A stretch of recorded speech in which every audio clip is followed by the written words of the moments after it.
ஆரியர்கள் வந்து வேல் குத்தி பாத்திருக்கீங்களா? அகல் குத்தி பாத்திருக்கீங்களா? தேர் இழுத்து பாத்திருக்கீங்களா? பண்ண மாட்டாங்க. ஏன்னா அவங்க கல்ச்சர் வேற. அப்ப சரி உன்னோட லாங்குவேஜ் நம்ம பேசுவோம். தீபாவளி வந்து பார்த்தோன்னா அது இந்து பண்டிகை, அது தமிழர் பண்டிகை. ஓகே ராஜா. பொங்கல் வந்து யார் பண்டிகை ராஜா? தமிழோட பண்டிகை தானே. அப்ப தமிழர் பண்டிகைனா அது இந்து பண்டிகை தவிர அப்ப அது எல்லாருமே கொண்டாடணும்ல. அப்ப நாட்டுல ஏன் பொங்கல் வந்து செலிப்ரேட் பண்ண மாட்டாங்க?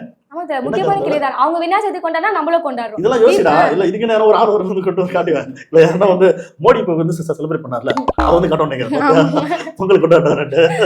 ஏய் அப்ப நமக்குன்னு ஒரு பண்பாடு இருக்கு, கல்ச்சர் இருக்குது. அதாவது முருகன் தமிழோட சாமின்னு சொல்லுவாங்க.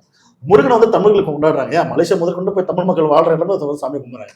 நாட்டுலயா ராஜா வந்து அந்த பகுதியில அந்த சாமியே இல்ல. ஆமா சார், அவங்க வந்து விநாயகரை தான் கும்பிடுறாங்க, முருகனையா கும்பிட மாட்டாங்க. ஆமா. அப்ப ஹிந்துன்னு சொன்னா கூட தமிழர்களோட பண்பாடு வேற. ஆனா அவான்னு சொல்லிட்டு நாங்களும் தமிழர்கள் தான், நாங்களும் இந்துக்களும் சொல்லி வந்தா கூட உங்களோட பண்பாடு வேற ராஜா. இதை மேல பிரிச்சு போடா.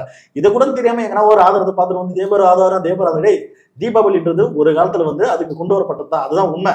ஆனா இன்னைக்கு மக்கள் அது வந்து ஏத்துக்கிறாங்க, செலிப்ரேட் பண்றாங்க. ஏன் நானும் தான் கொண்டாடுறேன், நீ தான் பண்ற. வீட்டுல அது வந்து ஒரு கல்ச்சரா மாறிடுச்சு. அதையும் தாண்டி நம்ம ஒரு படி மேல போய் பார்ப்போம். நமக்குலாம் ஒரு மொழி இருக்கு தோழர். என்ன மொழி இருக்கு? நம்மளோட தாய்மொழி தமிழ். நம்ம தாய்மொழி எவ்வளவு பற்றா பாப்பா. ஆனா அவாக்கு கூட தாய்மொழி நீ வந்து என்னன்னு கேட்கலாம், சான்ஸ்கிரிட் சொல்லுவாங்க. அது எப்பறம் பேசுற மொழி தமிழ், வாழ்ற மொழி தமிழ். ஆனா உங்களுக்கு தாய்மொழி மட்டும் இந்த சான்ஸ்கிரிட்டா வந்துருக்கு. அப்ப என்ன மொழி? அப்ப நீ யாருன்னு இந்த வரலாறு நோக்கி போகணும் இல்ல. இதை போய் தேடு ராஜா. இதோட ஆதாரத்தை பாரு. ஏன்டா உனக்கு மட்டும் ஒரு தனி மொழியா இருக்கு சான்ஸ்கிரிட். அப்ப நீ எப்படி தமிழோட ஒண்ணாகுவ?